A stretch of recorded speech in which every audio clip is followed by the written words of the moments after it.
Welcome to Nasdaq Trade Talks. I'm Jill Malandrino, Global Markets Reporter at Nasdaq. Joining us for this segment, we have Ben Jones, Senior Specialist with Index Research and Development with Nasdaq Investment Intelligence, to discuss smart grid infrastructure companies that could benefit from the infrastructure bill. Ben, it's great to see you as always. Welcome back to Trade Talks. Thanks, Jill.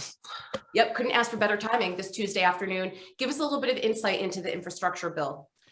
Yeah, so President Biden signed the Infrastructure Investment and Jobs Act yesterday, which is a $1.2 trillion spending bill. And, I can't use the right words to put it into context, so I'll rely on Brookings. I think they summarized it perfectly. It isn't just a stimulus bill. It's not a singular response to a specific economic crisis. This act represents a longer-term patient approach to rebuilding American competitiveness through infrastructure.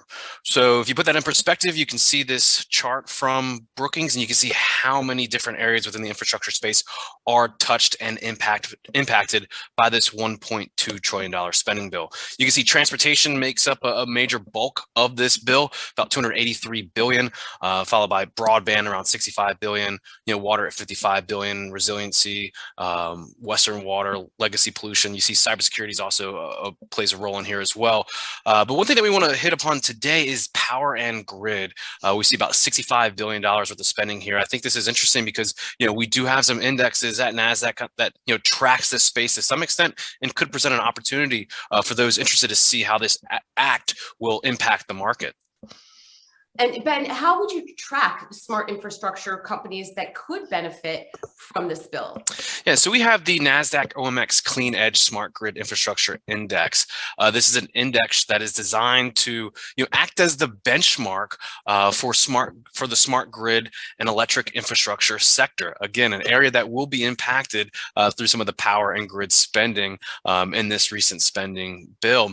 In order for a company to be in this index, it must be classified as a smart grid electric infrastructure company, or EV network, or a smart building company, or providing software and other grid related activities determined by Clean Edge. If you look at the index today, you can see that about over half of the index is comprised of electrical component companies, diversified industrials, conventional electricity companies, and renewable energy equipment companies, as determined by the ICB subsector classifications. But there are some other companies from other subsectors that I think are going to play a role in here: automobiles, software, semiconductors, consumer electronics. All these various subsectors that will be impacted by the spending bill are playing a role in the smart grid infrastructure.